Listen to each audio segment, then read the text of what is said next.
오늘 우리에게 주시는 말씀은 로마서 8장 12절로부터 17절의 말씀과 누가복음 15장 17절로부터 21절의 말씀입니다. 먼저 서신서 로마서의 말씀 제가 봉독하고 복음서의 말씀 우리 교독하겠습니다.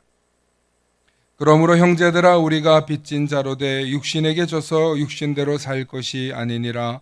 너희가 육신대로 살면 반드시 죽을 것이로되 영으로서 몸의 행실을 죽이면 살리니 무릇 하나님의 영으로 인도함을 받는 사람은 곧 하나님의 아들이라. 너희는 다시 무서워하는 종의 영을 받지 아니하고 양자의 영을 받았으므로 우리가 아빠 아버지라고 부르짖느니라. 성령이 친히 우리의 영과 더불어 우리가 하나님의 자녀인 것을 증언하시나니 자녀이면 또한 상속자 곧 하나님의 상속자요 그리스도와 함께한 상속자니 우리가 그와 함께 영광을 받기 위하여 고난도 함께 받아야 할 것이니라. 아멘. 복음서의 말씀 교독하십니다. 이에 스스로 돌이켜 이르되 내 아버지에게는 양식이 풍족한 품꾼이 얼마나 많은가. 나는 여기서 주려 죽는구나. 내가 일어나 아버지께 가서 이르기를 아버지 내가 하늘과 아버지께 죄를 지었사오니 지금부터는 아버지의 아들이라 일컬음을 감당하지 못하겠나이다. 나를 품꾼의 하나로 보소서 하리라 하고 이에 일어나서 아버지께로 돌아가니라.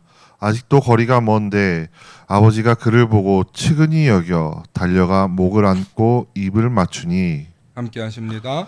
아들이 이르되 아버지 내가 하늘과 아버지께 죄를 지었사오니 지금부터는 아버지의 아들이라 일컬음을 감당하지 못하겠나이다. 아멘. 오늘은 일어나서 아버지께로 돌아가니라. 우리 당신은 누구의 자녀입니까? 두 번째 시리즈 일어나서 아버지께로 돌아가니라는 제목으로 말씀 전할 때 하나님의 크신 은혜가 있기를 소망합니다. 축복의 사람 곁에는 축복의 사람이 있고요. 감사하는 사람 곁에는 감사의 사람이 찾아옵니다. 날마다 감사의 사람, 축복의 사람 되실 수 있기를 축원합니다. 아멘. 할렐루야. 오늘 일어나서 아버지께로 돌아가니라 돌아온 탕자에 관한 이야기인데 제가 여러분들에게 한번 여쭤보고 싶습니다. 여러분은 정말 나는 하나님의 자녀야 라는 사실을 100% 인정하십니까? 네. 아마 교육자들이나 우리 중직자들은 전부 다 100% 확실할 줄로 믿습니다. 그런데 많은 성도님들, 세상 사람들도 예수를 믿는다고 하면서도 100% 확신합니까? 라고 이렇게 물으면 1초의 망설임도 없이 그럼요 할 사람들이 많지 않습니다. 왜 그럴까요? 아마 좀 전문 용어로 캥기는 게 있어서 그럴 것입니다. 그 이유는 사실 제가 최근 12월 달에 꾸준히 얘기했는데 그게 여전히 우리의 마음속에 영적인 고아의 상태, 고아의 옷을 입고 있기 때문에 그렇습니다. 그래서 여러분들이 교회에 오셔서 여전히 내 마음이 고아의 상태, 고아의 옷을 입고 있으면 이 교회 안에 들어와서도 외롭습니다.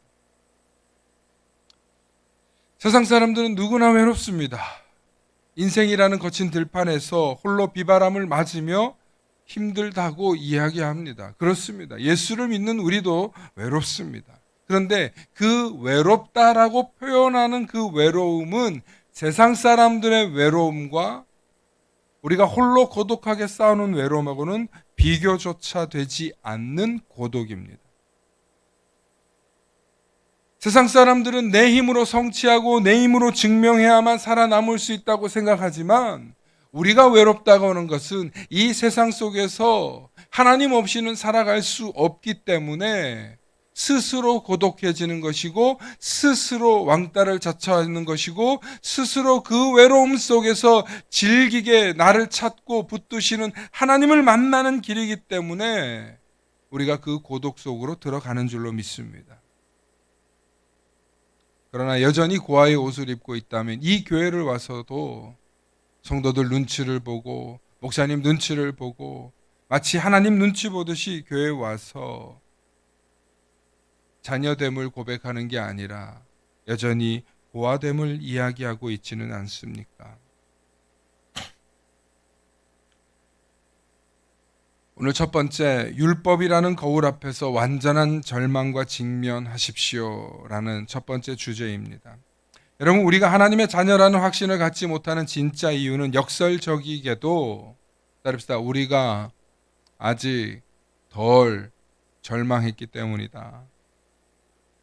여러분, 우리가 열심히 살죠. 특별히 신앙생활 잘하시는 분들 가운데 꽤 그런 착각을 합니다. 나 좀 괜찮은 사람이야. 나 좀 훌륭한 사람이야. 여러분, 그럴 때 빈틈이 생깁니다. 여러분, 로마서 1장과 3장에 보면요, 사도 바울은 인간의 실존을 처절하게 고발하는데 뭐라고 고발하냐면 우리는 모두 다 죄 아래에 있다고 합니다. 그리고 9절에 그러면 어떠하냐, 우리는 나으냐, 결코 아니라 유대인이나 헬라인이나 다 죄 아래에 있으니 우리는 모두 다 죄 안에 있다는 거예요. 우리 로마서 3장 10절로부터 12절 말씀 한번 볼까요?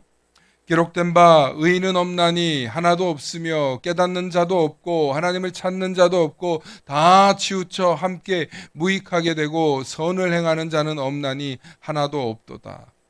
여러분, 이게 인간의 실존입니다. 이 말씀의 의미는 너무나 깊고도 깊지만 모든 사람들이 하나님의 자녀가 될 수 없는 가장 근본적인 원인을 말씀하고 있습니다. 즉, 율법이라는 거울 앞에서 과연 우리가 한순간이라도 순결하게 살고 있을까라고 물었을 때 떳떳한 사람이 아무도 없을 것이라는 것입니다. 그래서 유대인들뿐만 아니라 많은 사람들이 착하게 살면, 좀 선을 베풀고 살면, 그리고 더 본질적으로 유대인들은 율법을 따라 살면 하나님의 자녀가 되는 자격을 얻을 수 있을 거라고 착각했습니다. 하지만 율법은 우리의 죄를 깨닫게 하는 도구입니다. 로마서 3장 20절 말씀 우리 함께 보실까요? 함께 읽어보십니다. 시작. 그러므로 율법의 행위로 그의 앞에 의롭다 하심을 얻을 육체가 없나니 율법으로는 죄를 깨달음이니라. 아멘. 이 율법의 역할은 무엇이냐? 우리의 죄를 깨닫게 하는 거울이라는 거예요. 율법은 우리를 구원하는 사다리가 결코 아닙니다.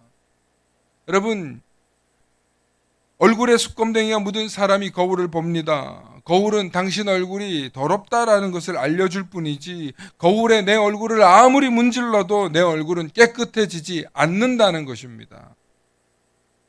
율법은 바로 나의 죄를 바르게 보여주는 거울일 뿐입니다. 이처럼 율법은 우리가 얼마나 더러운 죄인인지, 우리가 얼마나 하나님 기준에 미달인지를 보여주는 도구라는 것입니다.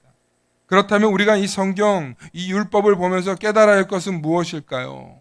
아, 나는 죄인이구나. 내 안에는 선한 것이 하나도 없구나. 라는 사실을 인정하는 것입니다. 아, 거울을 보면서 내가 더럽구나. 아, 여기 부분 더 씻어야 되겠네.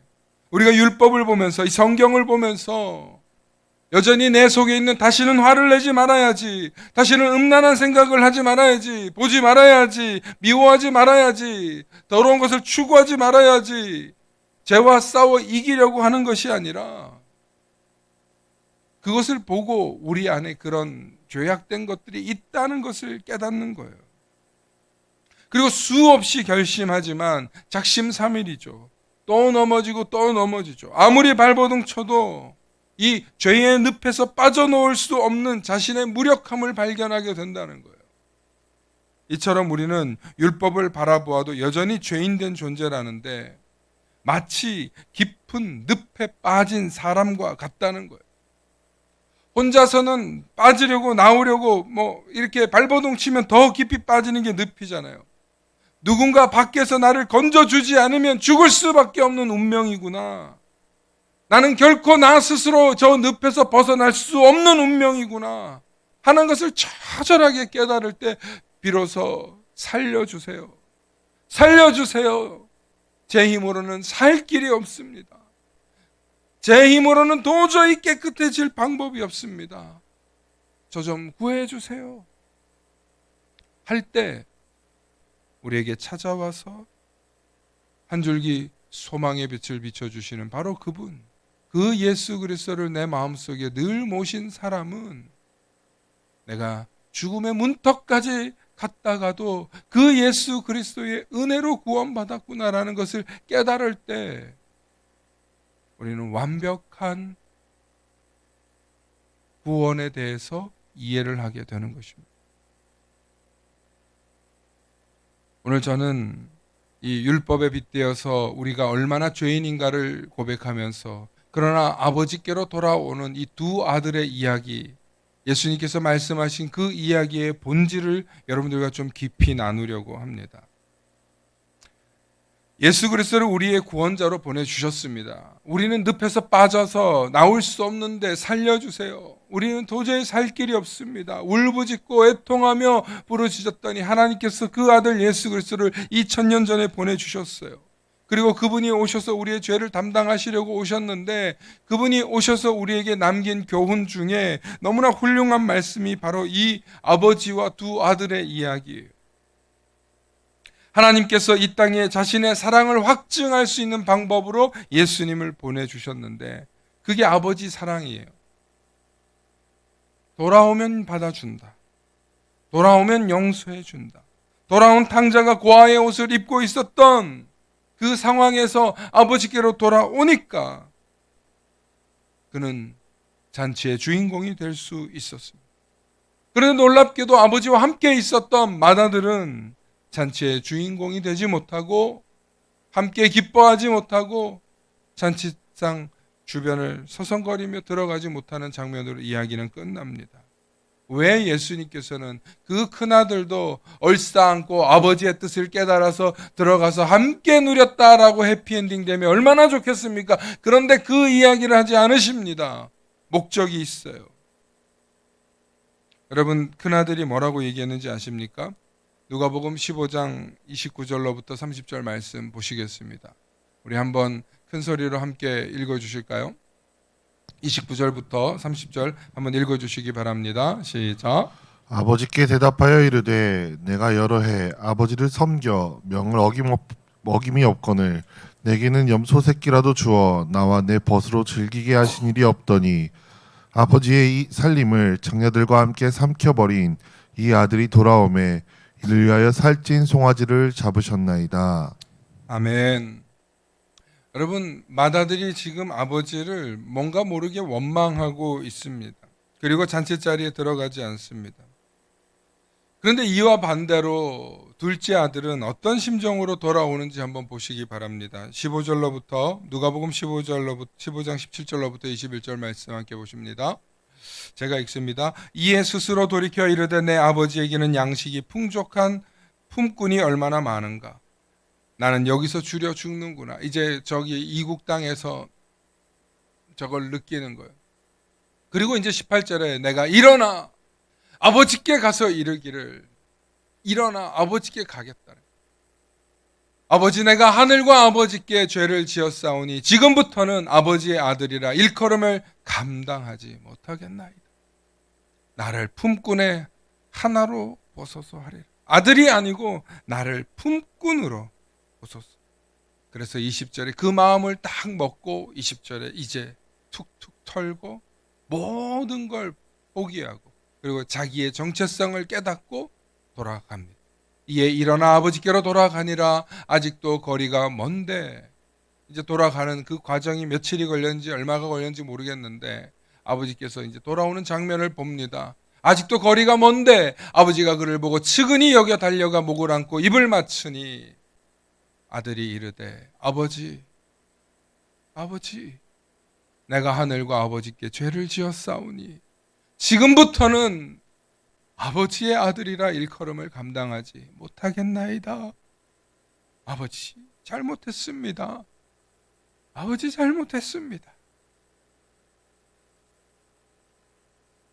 둘째 아들은 아버지께로 돌아오기로 마음먹었을 때 이미 내가 하늘과 아버지께 죄를 지었다는 것을 인정했고 그 아버지 앞에 와서 다시 한번 이야기한다는 거예요.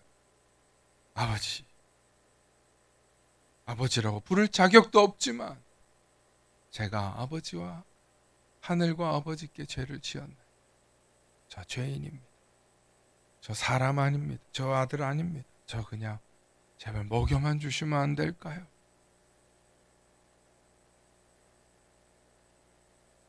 두 번 이야기하잖아요. 생각했던 말을 또 한 번 이야기하잖아요. 이 둘째 아들이.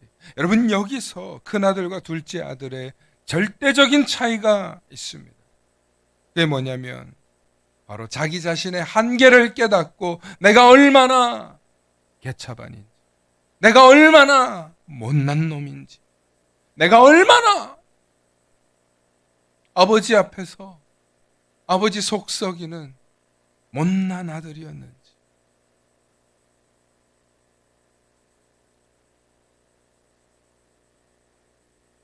그래서 오늘 제목이 일어나서 아버지께로 돌아가니라, 이 제목. 여러분, 이 이야기는 우리 이야기입니다. 우리. 그러니까 내 한계, 내 잘못, 나의 모든 것들을 일어나서 버리고. 우리 장면을 좀 시각화해서 보여주시면, 자격이 없음을 인정하는 게 자격이라는 거예요. 따라합시다. 자격 없음이 유일한 자격입니다. 그걸 말씀하는 거예요. 내게는 아무런 능력이 없습니다. 그래서 일어나서 아버지께로 가니까 아버지가 어떻게 합니까? 아직도 거리가 먼데, 아버지는 이렇게 우리를 품고 안으시기를 원하십니다. 그래서 그를 씻기고 옷을 갈아입히고 금가락지를 주고, 그 다음에 어떻게 합니까? 송아지를 잡고 풍악을 울리고 기쁨의 잔치가 벌어지는. 여러분, 이 기쁨의 잔치의 핵심은 뭐냐면 아버지의 근본적인 변함없는 사랑도 있으시지만 이 둘째 아들의 깨달음이라는 거예요. 나의 무자격, 나의 이 무자격. 그런데 큰아들은 옆에서 아버지 곁에 있으면서도 그 아버지의 그늘 아래 있는 게 얼마나 감사한지를 모르고, 아버지 저 잘했죠? 저 대단하죠? 저 좀 칭찬해 주세요. 늘 여기에만 목말랐던 것 같아요. 그래서 그런지 저는 아버지도 낚이고 아껴서 열심히 옆에 있었는데 염소 새끼 한 마리도 안 잡아주시고 내 친구들하고 불러서 놀아주시도 않고 아버지는 아무것도 안 하지 않으셨는데 저 창녀들과 다 팔아먹은 저 등신 같은 동생을 아버지 또 받아주시냐고. 우리 안에 있는 시기 질투, 비교 경쟁 의식을 말하고 있는 것입니다.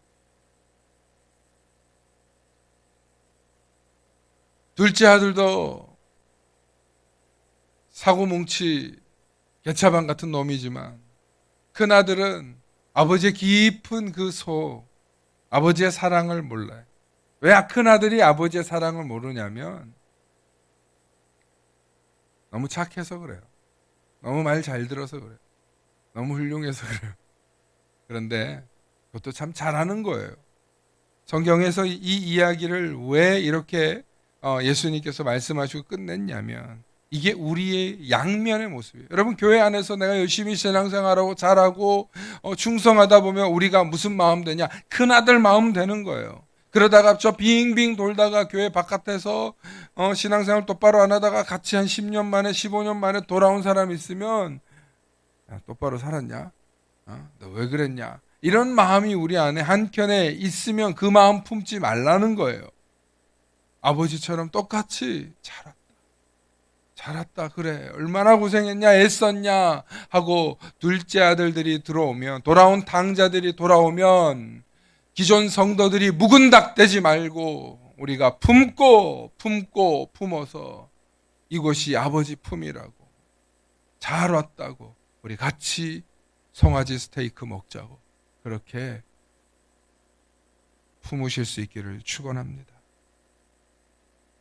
그러므로 세 번째, 이 큰 은혜의 반전이 있는데, 그러므로 하나님의 큰 은혜의 반전은 우리가 종이 될 각오로 주님 앞에 엎드릴 때 진짜 자녀됨이 무엇인지 경험하게 된다는 거예요. 그래서 바울의 이 로마서가 대단한 거예요.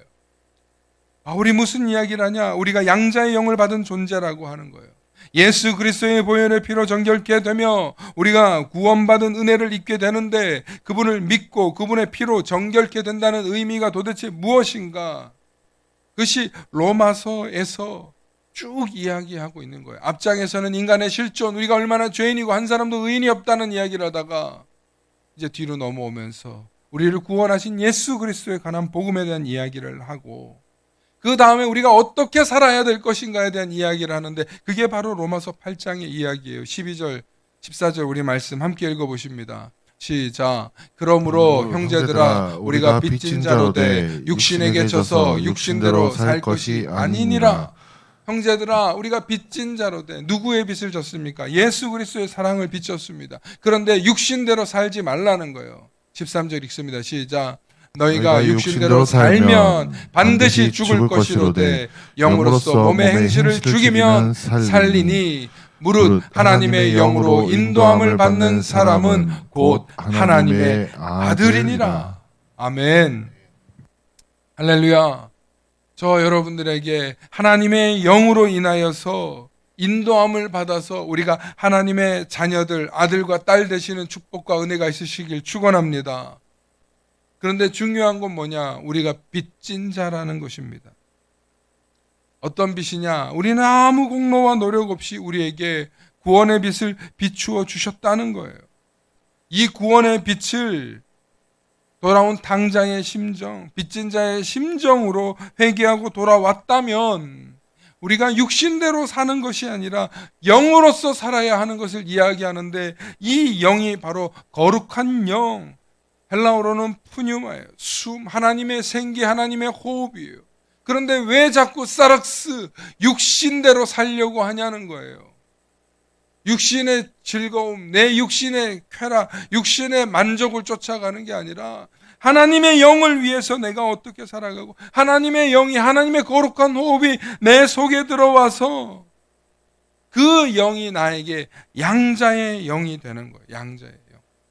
휘데시아, 양자의 영이 되는 거예요. 그래서 과거의 신분은 완전히 말소되고 모든 빚은 청산되고 완전한 신분이 변화되는 거예요. 누구의 자녀? 하나님의 양자가 되는 거예요. 그래서 로마법에 양자로 입양된다는 것은 과거의 모든 빚과 천한 신분을 말소되고 새로운 아버지의 법적 권한과 재산을 상속받는 것인데, 여러분, 로마 시대 때 이 법적인 구속을 받는 이게 무엇이냐면, 심지어 친아들이 있어도 이 상속자에게 더 우선권을 줄 수도 있다는 거예요. 친아들이 있어도. 그만큼 이 로마법을 가지고 설명을 한 거예요. 누가? 바울이요. 14절에 무릇 하나님의 영으로 인도함을 받는 사람이 곧 하나님의 아들이라는 거예요. 이 법적 용어를 쓰면서 이것이 오늘 말씀의 핵심 포인트. 우리는 다 무자격이라고 깨닫고 내가 정말 나 스스로를 구원할 수 없는 존재인 걸 깨닫고 하나님 앞에 돌아오면 하나님의 영으로 인도함을 받아서 저와 여러분들이 곧 하나님의 아들 되는, 양자의 영을 받는, 거룩한 영대로 인도함을 받는 놀라운 축복을 이 땅에서 누리게 된다는 것입니다. 할렐루야. 그래서 오늘 중간에 2부 예배 때는 좀 찬양을 부르려고 하는데, 그런 찬양이 있어요. 주의 자녀로 산다는 것은 이라는 찬양인데, 이 찬양 속에 이런 가사가 있어요. 주의 자녀로 산다는 것은 불 가운데로 걸어가는 것, 그 속에서 신실하게 날 지키는 그 손길을 경험하는 것. 주의 자녀로 산다는 것은 바다 위로 걸어가는 것, 내 온몸을 덮쳐오는 폭풍 속에서 잠잠히 주를 바라보는 것. 그런 찬양이 있습니다. 그러나 그 폭풍 속에 있더라도 우리는 혼자 걷지 않는다는 거예요. 우리가 그 길을 걷고 또 걸어도 우리는 혼자 걷지 않고 누가 함께 하시냐? 예수 그리스도가 우리와 함께 하시는 줄로 믿으시길 바랍니다. 그래서 내가 정말 하나님의 자녀가 된다는 것은 불 가운데로, 물 가운데로 뛰어들 수 있어야 되고, 날 구원해 주신 그 사랑이 나와 함께 한다는 그 믿음 속에서 늘 가장 가까이 나와 함께 하신다는 그 믿음 속에서 우리는 어떤 고백을 할 수 있냐? 로마서 8장 15절과 17절, 우리 17절 말씀을 더 중심으로 볼 텐데 15절과 17절 말씀 함께 읽어보십니다. 너희는 다시 무서워하는 종의 영을 받지 아니하고 양자의 영을 받았으므로 우리가 아빠, 아버지라고 부르짖느니라. 성령이 친히 우리의 영과 더불어 우리가 하나님의 자녀인 것을 증언하시나니 자녀이면 또한 상속자 곧 하나님의 상속자요 그리스도와 함께한 상속자니 우리가 그와 함께 영광을 받기 위하여 고난도 함께 받아야 할 것이니라. 아멘. 바울이 논리적으로 우리가 양자의 영 하나님의 자녀됨을 받았다면 우리는 아버지가 짊어진 그 숙제도 함께 한다는 거예요. 저는 이 말씀을 묵상하면서 둘째 아들을 상상해 봤어요. 둘째 아들이 이제 돌아왔습니다. 아버지 곁에서 이제 풍족하게 누리고 있습니다. 그런데 갑자기 전쟁이 나서 아버지가 쫄딱 망하고 돌아가신 거예요. 그러면 이 둘째 아들은 세상 일 알다가도 모를 일 아닙니까? 풍성했던 아버지가 하루아침에 쫄딱 망할 수 있고 병들어서 갑자기 소천하실 수도 있습니다. 그렇지만 이 둘째 아들은 아버지가 나를 용서해 주시고 베풀어 주신 그 사랑을 깨달았기 때문에 어떤 상황 속에서도 이 둘째 아들은 아버지가 이루셨던 삶, 아버지 이름에 누가 되지 않는 삶, 아버지가 이루었던 그 업적의 삶을 살아가게 될 줄로 믿습니다. 왜냐하면 더 이상 나의 정체성이 나의 과거나 혹은 나의 연약함에 있는 것이 아니라 조건 없는 아버지의 사랑으로 완성되었기 때문입니다. 그래서 이 아버지의 사랑의 상속자가 되면 그는 자신의 신분에 맞는 삶을 반드시 살아가게 될 줄로 믿습니다. 이 아버지의 아들은 더 이상 종이 아닙니다. 직원이 아닙니다. 아버지와 똑같은 권세를 가진 자유인이고 상속자가 된 것입니다. 그로 인해서 그는 놀라운 자신감을 갖고 살아가게 된다는 것입니다. 그러므로 저와 여러분들은 하나님께서 예수 그리스도 우리에게 보내주신 그 사랑의 상속자가 되어서 남은 한 주간도 또 승리하시고 또 2월 남은 이 새롭게 시작하는 이 달도 승리하시고 여러분들의 삶 속에서 정말 상속자의 삶을 살아내시는 놀라운 큰 은혜가 있으시기를 축원합니다. 축원합니다. 우리 함께 기도하시겠습니다. 사랑과 은혜가 풍성하신 아버지 하나님, 오늘 율법의 거울 앞에서 우리의 죄된 모습을 정직하게 보게 하시니 감사합니다. 내 힘으로는 구원에 이를 수 없음을 고백하며 탕자처럼 두 손을 들고 주님 앞에 나아오게 하옵소서. 자격 없는 우리를 종이 아니라 양자의 영으로 맞아주시고 하나님을 아빠 아버지라고 부르게 하신 그 크신 은혜에 감사를 드립니다. 이제 고아의 영을 벗어버리고 당당한 하나님의 상속자로 살아가게 하옵시고 불 가운데를 지날 때나 물 가운데를 지날 때에도 우리와 가장 가까이 계시는 아버지 하나님을 신뢰하며 승리하게 하여 주시옵소서.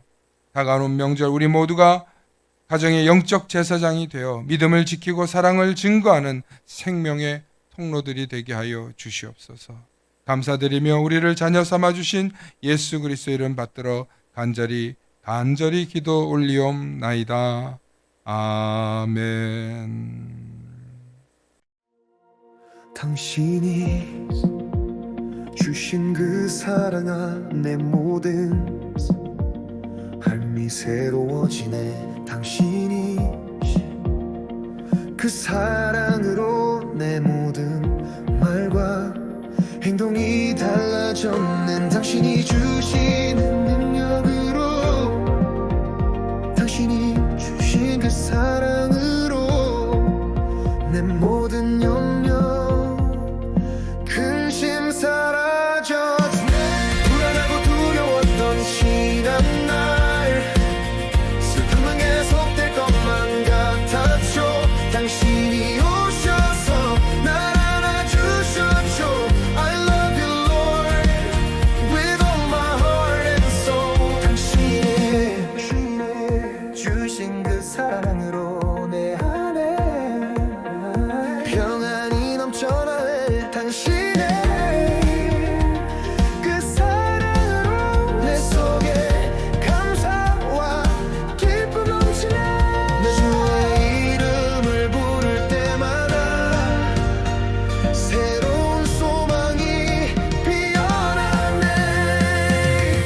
불안하고 두려웠던 지난 날 슬픔은 계속될 것만 같았죠. 당신이 오셔서 날 안아주셨죠. I love you Lord with all my heart and soul. 나 주의 이름 부르며 온 세상을 이기네. 나 주의 사랑 안에서 소망을 노래하네. 당신의 주신 그 사랑으로 내 안에 평안이 넘쳐나네. 당신의 그 사랑으로 내 속에 감사와 기쁨 넘치네. 나 주의 이름을 부를 때마다 새로운 소망이 피어나네. 불안하고 두려웠던 지난 날 슬픔은 계속될 것만 같았죠. 당신이 오셔서 날 안아주셨죠. I love you Lord with all my heart and soul. 불안하고 두려웠던 지난 날 슬픔은 계속될 것만 같았죠. 당신이 오셔서 날 안아주셨죠. I love you Lord with all my heart and soul. 하나님 나를 사랑하시니 난 두려워할 게 전혀 없네. 주님이 나를 위해 죽으셨으니 그 사랑이 날 새롭게 하네.